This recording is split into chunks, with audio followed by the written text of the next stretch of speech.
Hello, Sarah. How are you doing today? You okay? I'm really well, thank you, Dominica. How are you? I'm great, thank you very much. We met today to talk about your brilliant Born to be Beautiful charity and how it's been impacted by COVID, and maybe you have any tips for young people in these weird times, and how they can basically make a difference. So can you just tell me briefly something about yourself and the charity? Okay, well, myself, I set the charity up 10 years ago, 2010. I had my first thought about setting up a charity because I saw a need and I felt that I could do something about it. I felt I didn't have to go out and gather lots of things to do it. I just had to look at what was in my hand. What could I do? And I felt that I could do something. So I decided to start with that, start with what's in my hand. Yeah. That's brilliant. And I was actually a volunteer in your charity, and you're doing such an amazing job. And you're making a difference, actually. And I'm just so impressed by the amount of work you've put into the charity, and it's just so incredible. And so, yeah, you've created an amazing team of volunteers. And basically that's the entire team that is working on the projects you're doing, and you're helping girls in Uganda and in India. And can you just tell me, is there can you just tell me what young people can get out of helping, out of being a volunteer, not only at your charity but in just volunteering in general? Volunteering is an extremely powerful thing, as you have probably experienced in your life. Not only does it open up a door to lives and the way of working that is quite unusual. Most people swap their time for money and go into a job and get paid, whereas here you don't get paid for the amount of work you do. You know, you don't get paid when you're up at night trying to make something work because the link's broken or because you can't figure out how to send something from A to B without losing its, high definition. So it's a really interesting concept. It's super powerful. You learn lots of skills. You learn how to work with people that you're not normally drawn to work with, because most charities have a diverse amount of people there. And I work on the basis that it should always be 50-50. So what you get out as a volunteer of working for the charity should also get, that 50-50. It shouldn't be all about the charity. You should grow. And, as you've known from your own life, you have grown from working in people. And I see everybody grow. And that for me is a lot of the reward that I get for, coaching volunteers and directing them into an area that either expands their current knowledge or gives them new knowledge. And I say, like I said to you, go and investigate that, find out what you can, and let's see what we can do with that. So it's a very, very powerful way, and something that I think everybody wants their lives to have more impact, to go further, to have more of an effect than just for themselves. They want to help and be part of something bigger. Being part of a global charity is a very, very good way to do it. Mm-hmm. And wow, by looking at your experience and the amount of volunteers you went through, are there any success tips for young people that you would give away, advice that young people can make a difference and how they can make a difference, basically? I think the main thing with a volunteer, you're saying, what could volunteers bring to the table? Is that what you're asking? Yeah. Yeah. The main thing that they could bring is inquisitiveness and an ability to ask questions if they don't understand what's being asked of them, and not to be afraid. It's a learning process. It's a joint process. As many things you and I have done together, we haven't done them before. This video, for one, we've never both been on a video at the same time. So we're always pushing the boundaries, and that's fun, but also scary. So you have to get comfortable with being uncomfortable. And I would don't come with an agenda. The leader of the charity knows what needs to be done. It's brilliant that you bring your ideas, especially if they're welcome. Like, here, I welcome your ideas and I actually want you to bring yourselves. But in other talks, tasks. We have some accounting to do. Those numbers have to be set up and done, and we have to do it nice and neatly and get it done. So you have to be flexible and willing to open your eyes to a different way of working, really.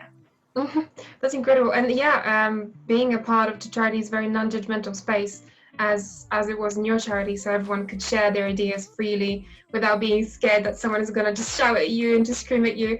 It was very much freedom, and I really loved it, actually. Many young people are thinking that they're young and they cannot make a difference, even small ones. And being a part of the charity, of your charity, for example, I could see that I could make a difference. Would you agree with that? Would you agree with that? Yeah, that young people can make a difference, even small ones? Yes, Dominica, you made a big impact in our charity. You still do. Even though I know you're looking for work at the moment, you still are making an impact in the charity. It's really interesting that you say that, because we've just been talking, and people of my age think, you're too old to do anything, and you can't get social media done, and you're slow on social media, or even doing texting, you're slow and like a sort of dinosaur. And we're told the same. So that's really interesting, because you bring new ideas, you've been exposed at university and life to things I haven't been exposed to. Your growing up has been very different to my growing up. So whereas I bring wisdom and perspective, and I look at the long game, that's, I think, what is different. But I see that you as a young person brings exactly the same value as I bring. It's just in a different department. Without you, I couldn't do it. My social media if I did it would be hilarious, because nobody would watch it. Whereas with young people's ideas and bringing new stuff, so it's partnership. We need each other. You can't do one without the other, or if you do, you're going to be one lopsided. You're not going to be rich. We want that rich tapestry. Life is made up of good and bad and greys and colourful days, and days like today when it's tipping down with rain. And, it's important that your team and who you work with reflects that, and then you can get the most from everybody. That's incredible. Yeah, 100% agree. And can you just tell me how COVID-19 impacted your charity? Did it impact it in any way? What challenges did you face? COVID, as I know, has impacted. It continues to, doesn't it? I mean, what about what's happened this weekend? Everyone's like, what? Even I know what's going on. I'm quite calm, but it's been crazy. So COVID has really affected us in two interesting ways. One, it's stopped us traveling. So we can't go and see the girls that we train. I can't teach them the next course as I would have done had I planned. I can't teach them their facials. I can't extend their learning very well during COVID. I haven't been able to. But what's been interesting was, because there are a lot of very high caliber, very experienced people were out of work or on furlough and had lots of time. I had a lot of very, very good volunteers approach me. And that was like, it was on my goal list to build this team.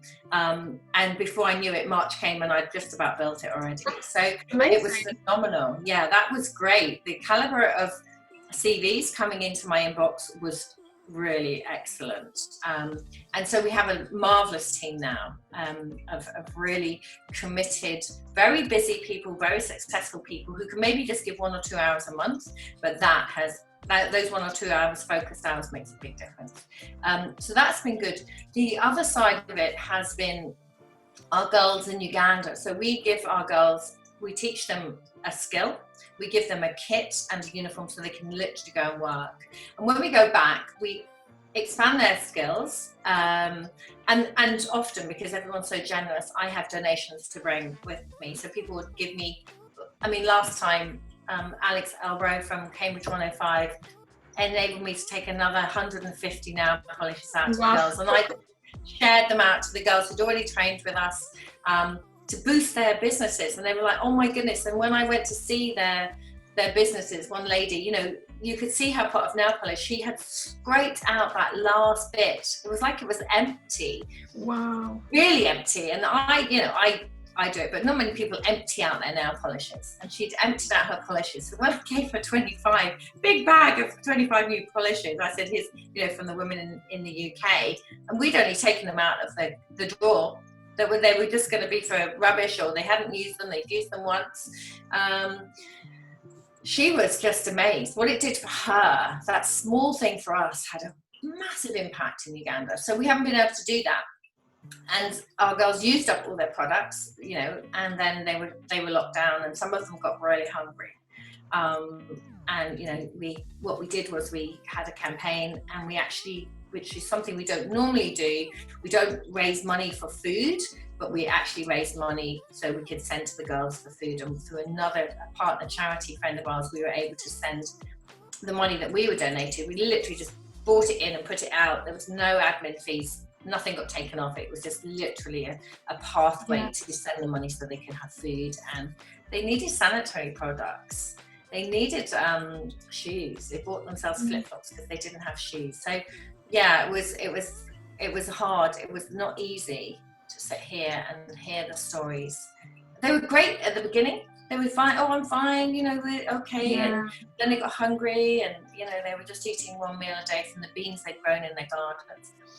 The good thing about that, or what we've got out of that, is that I've looked a lot further ahead. I've done my 2, 3, 5 and 10-year plan, looking a lot further ahead. We've made a very, very detailed plan and project, a 2-year project, which we're seeking funding for now.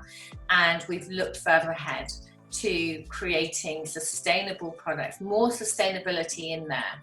You know, we can be the catalyst that starts something, but we don't want to be continuing. You know, we want to continue our friendship, but we don't want to be continuing to help. We want these girls to grow, which is what they do, and be able to go from their own selves. So yeah, we've looked at sustainability. I've encouraged them all to get a garden. Simple. They just need, you know, when they were starving, they had to rely on their neighbours for food that they'd grown in their gardens. So small things and big things, but yeah, we're hoping to look at products. There's some phenomenal products that are made in Uganda: shea butter, aloe, various other products that are easily bought and made in Uganda. You know, making a coffee scrub from the local where they make the coffee. So anyway, but that's 5 years down the line, but that's where we've been thinking. So we've been thinking long term. That's incredible. That's not even a small thing. That's a massive help for girls. So the last question, the most important, how we can help, how people can help you to build and to make this happen. Well, you can bring your skills, you know, even if they're small. I think the thing is, people think their small hour or 2 hours a month or a week has no impact. It has a massive impact. Think of us like a jigsaw. And without your piece, if your heart is to help a charity, you are a piece of that jigsaw. And if you've ever made a jigsaw and had not one piece, you're like, where is that piece? You can turn the house up looking for that piece, and you are the piece of that charity. You really are. And I think people don't realize that. They think what they do doesn't matter. What they do does matter. It has a massive impact, and you can help, you know, give wings to something and help it fly. Yeah. So be volunteer. Yeah, really important to volunteer. If you can't volunteer, if you're cash rich, time poor, you can donate. You can make introductions for us to companies. You can do your own fundraising. If you're going on a run, you can, you know, support our charity. If you're having any sort of indoor sponsor things, you can sponsor us and give us money, or you can get some equipment. I'll give you the list. There will be a list. We're hopefully having a new website in the new year, and there'll be a list there of how you can help. Yeah, that would be great. Yeah, please send me the links that I'm going to put down in the box below so people can see it, and go into your website and like all of your posts. You're doing such an amazing job, and I hope many people is going to help, and fingers crossed for that. Thank you very much. I think that will be it. Thank you very much for your time and your input, and yeah, anyone who's watching it, please comment down below and go into Born to be Beautiful charity website. Thank you. Do you have any free last words for people? Yes, I say stay flexible as you can. Take some lots of deep breaths when things change, Oh, yes. and try and be your best self. Beautiful. Thank you. And yeah, enjoy your day today. Thank you, Dominica. Thank you.